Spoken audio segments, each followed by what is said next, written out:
वेदानुद्धरते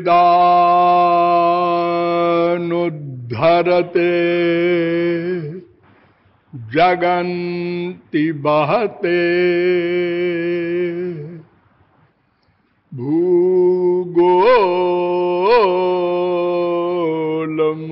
भूगोलमुद्बिभ्रते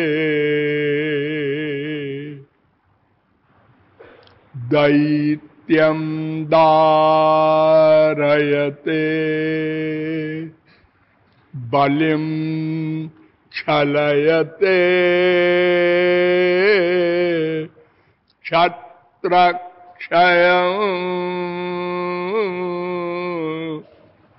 कुर्वते पौलस्त्यं जयते हलिं कलयते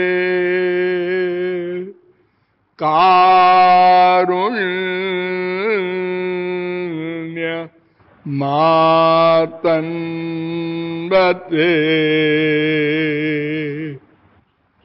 म्लेच्छान्मूर्छयते दशाकृतिकृते कृष्णाय तुभ्यं नमः।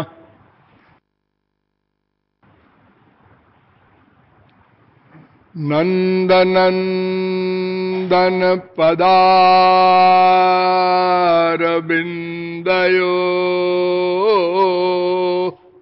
स्यन्दमान मकरंद बिंदव सिंधव परम सौख्य संपदा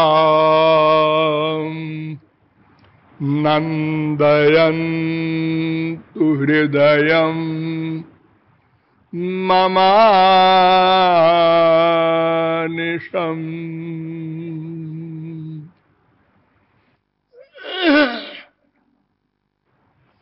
यो ब्रह्माणं विदधाति पूर्वं यो वै वेदांश्च प्रहिणोति तस्मै तग्वंह देवमात्मबुद्धिप्रकाशं मुमुक्षुर्वै शरणमहं प्रपद्ये। ब्रह्म जीव माया त्रितत्व तत्व जिज्ञासु जीवात्माओं, नियमानुसार थोड़ी देर भगवान नाम संकीर्तन कर लीजिए, पश्चात विषय प्रारंभ होगा। भजो गिरिधर गोविंद गोपाला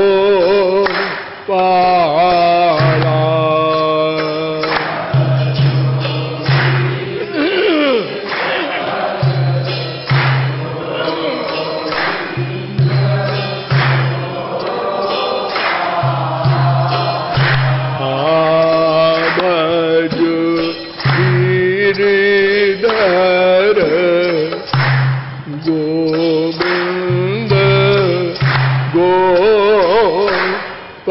गोपाला।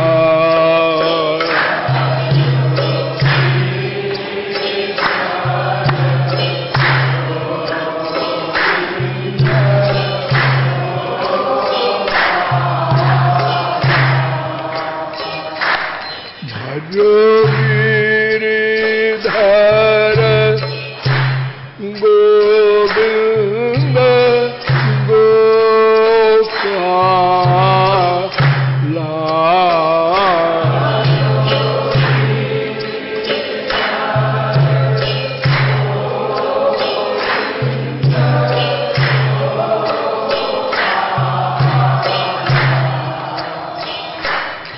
भजो गिरिधर गोविंद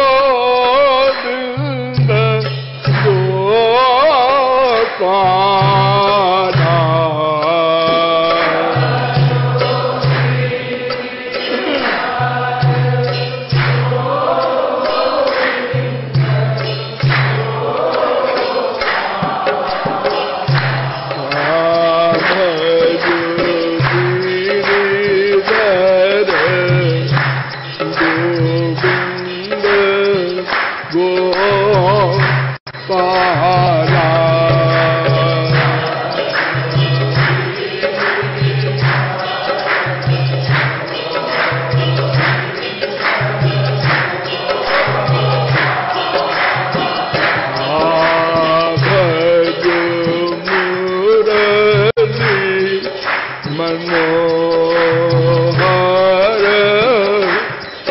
नंद लाला।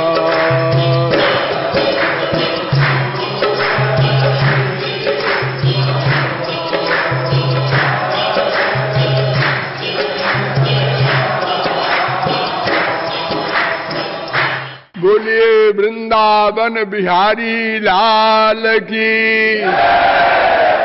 अब आप लोग सावधान हो जाएं। मैं कौन, मेरा कौन, इन दोनों प्रश्नों के संबंध में आप लोगों को अब तक बताया गया कि मैं नाम का ऐसा तत्व है जिसे हम प्रत्यक्ष, अनुमान, उपमान आदि किसी प्रमाण से नहीं हल कर सकते। ये परोक्ष विषय है, अर्थात मायिक प्रमाणों से अमायिक तत्व का निश्चय नहीं हो सकता। भूतम भव्यम भविष्यंच सर्वम वेदात् प्रसिद्ध्यति। तो जो मायिक प्रमाणों से सिद्ध नहीं हो सकता उसे शब्द प्रमाण के द्वारा अर्थात वेदों के द्वारा सिद्ध किया जाता है। तो वेदों के द्वारा आपको बताया गया कि वेद कहते हैं कि ये मैं नाम का जो तत्व है इसको जीव कहते हैं और ये जीव अणु मात्र है। अणु माने इतना सूक्ष्म जिसकी कोई एग्जाम्पल, उपमा नहीं हो सकती। संसार में जितनी सूक्ष्म वस्तुएं हैं उनको भी दूरवीक्षण यंत्र से वैज्ञानिक देख लेते हैं, लेकिन इस मैं को कोई वैज्ञानिक नहीं देख सका। इतना सूक्ष्म है, परमाणु से भी सूक्ष्म अणु वेद कहता है। अणु प्रमाणात् 1, 2, 8 कठोपनिषद, एषोऽणुरात्मा 3, 1, 9 मुंडकोपनिषद, बालाग्रशतभागस्य शतधा कल्पितस्य च भागो जीवस्य विज्ञेयः सचानन्त्याय कल्पते, श्वेताश्वतरोपनिषद 5, 9। ये तमाम वेद मंत्र कह रहे हैं कि ये मैं नाम का जीव तत्व अणु होता है। क्यों? वेद में ये भी तो लिखा है आत्मा सर्वव्यापक है। हाँ, वो आत्मा शब्द जीवात्मा के लिए नहीं है। आत्मा शब्द वेद में जीवात्मा के लिए भी लिखा है और परमात्मा के लिए भी लिखा है। क्यों? ये आत्मा शब्द का जो अर्थ है ये अत धातु से बनता है, मनन प्रत्यय होकर आत्मा, यानी व्यापक। आत्मा माने व्यापक। तो व्यापक ये मैं भी है और व्यापक परमात्मा भी है।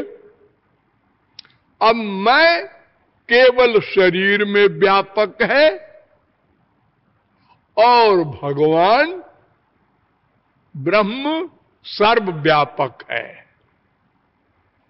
लेकिन है दोनों व्यापक, इसलिए दोनों को आत्मा शब्द से वेदों में बताया गया है। आत्मा वारे द्रष्टव्य श्रोतव्य निदिध्यासितव्यो मैत्रेयी, वेद कह रहा है। बृहदारण्यकोपनिषद 4, 5, 6।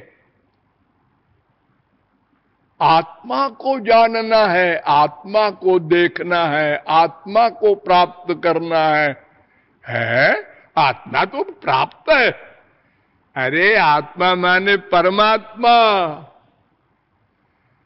वेद के शब्दों का अर्थ केवल भगवान जानते हैं, अथवा उनकी कृपा से कोई जान सकता है। तेने ब्रह्म हृदय आदि कवये मुह्यंत यत् सूरयः। जब ब्रह्मा को भगवान ने वेद प्रकट करके दिखाया और कहा उसको पढ़ो, समझो, अपने बच्चों को ये मेरे कायदे कानून है बताना होगा, तुम पहले बच्चे हो मेरे।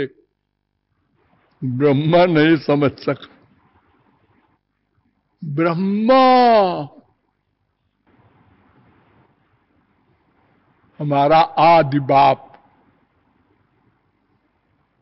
तो तेने ब्रह्म हृदय आदि कवये, भगवान ब्रह्मा के हृदय में जाकर बैठे और उसकी बुद्धि में अपनी बुद्धि जोड़ा, अर्थात ज्ञान दिया, वेद का ज्ञान कराया। भागवत के प्रारंभ में ही लिखा है, वेदस्य चेश्वरात्मत्वात् तत्र मुह्यन्ति सूरयः। 11:3-43 भागवत। वेद और ईश्वर माने भगवान एक हैं।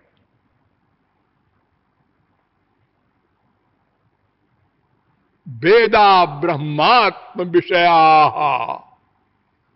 11:21-35 भागवत। वेद भगवान है। वेदो नारायण साक्षात। 6:1-40। वेद भगवान के स्वरूप है। जैसे भगवान बुद्धि से परे है, ऐसे वेद भी बुद्धि से परे है। इसलिए वेद में ही लिखा है, हे मुझको डायरेक्ट तुम न पढ़ना,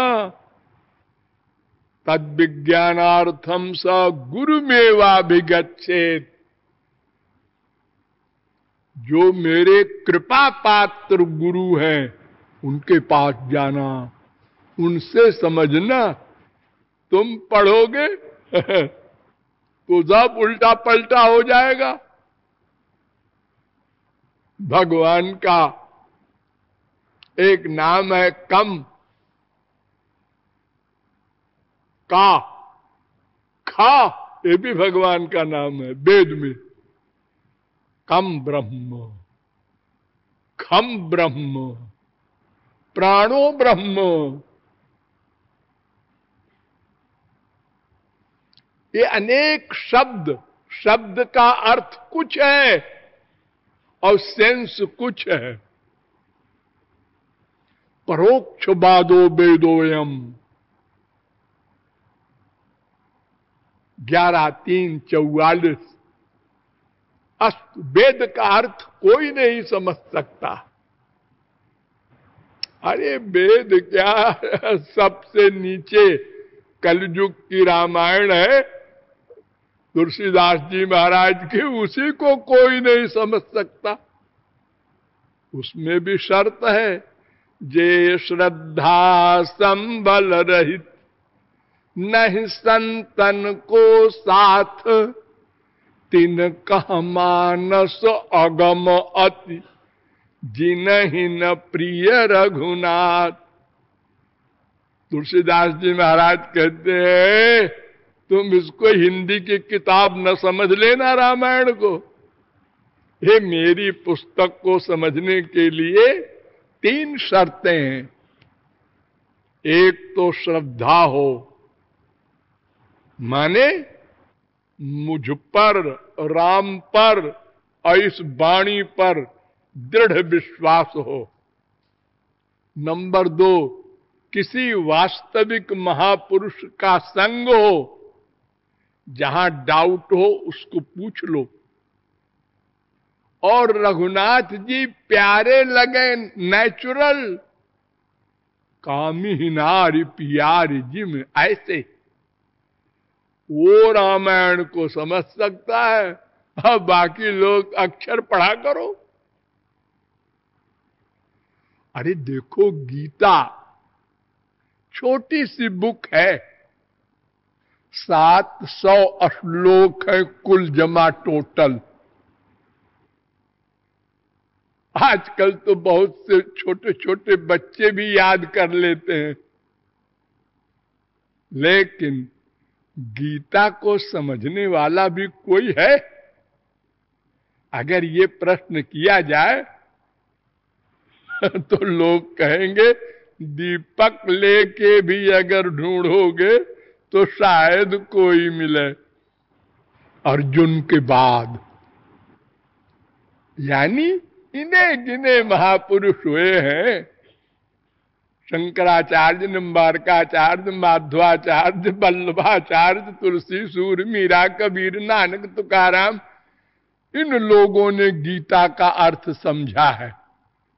बाकी लोग कितने लेक्चरर आज भी हमारे देश में घूम रहे हैं, रोटी खा रहे हैं उसी की, अर्थ नहीं समझे। अर्थ समझने का मतलब क्या होता है? अर्थ समझने का मतलब होता है भगवत प्राप्ति कर ले। गीता सुनते गए अर्जुन और ज्ञान हो गया, उधार नहीं। अधिकारी हो। देखो, भगवान ने स्वयं अर्जुन से कहा, इदंते ना तपस्काय ना भक्ताय कदाचन। मेरे इस गीता ग्रंथ को जो तपस्वी न हो उसको नहीं सुनाना, उसको नहीं पढ़ना चाहिए। ना भक्ताय कदाचन, जो भगवान का भक्त न हो उसको भी नहीं पढ़ना चाहिए। न चा शुश्रूषवे वाच्यम, जो पूर्ण विश्वास न रखता हो भगवान पर और गीता पर, उसको भी नहीं पढ़ना चाहिए। न चमाम जो भ्यसूयति, जो श्री कृष्ण को ब्रह्म न मानता हो उसको भी नहीं पढ़ना चाहिए। क्यों?